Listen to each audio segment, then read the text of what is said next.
This diagram represents key characteristics of these four dimensions based on competing values: create versus control, collaborate versus compete. Not one cultural dimension is better than the other. Organizations will typically have a dominant cultural dimension, with aspects from all the other dimensions also present in varying degrees.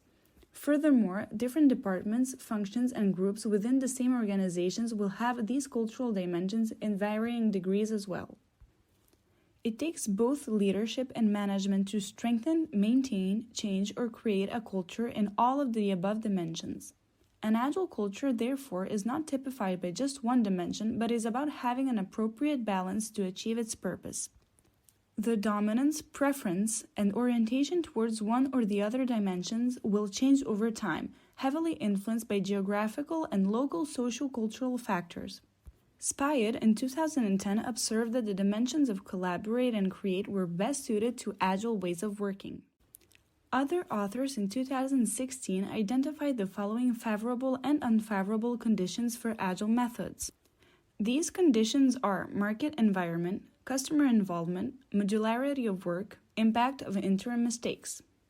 For example, in a condition of market environment, on one hand, customer preferences and solutions can change frequently. However, the market conditions don't change. They generally stay predictable and stable. While the culture may share the universal agile values and the agile culture DNA, the prevalence of agile methods and practices and their adoption will be dependent on the above factors. According to Mayer, in 2014, we are conditioned to see the world through the lens that is influenced by the environment and socio-cultural influences. It is in our biological DNA. Only when we start to identify what makes one culture different from the others do we begin to understand, share, and learn. Mayer, through her extensive research, identified a culture map that helps us understand how people think, lead, and get things done across different cultures.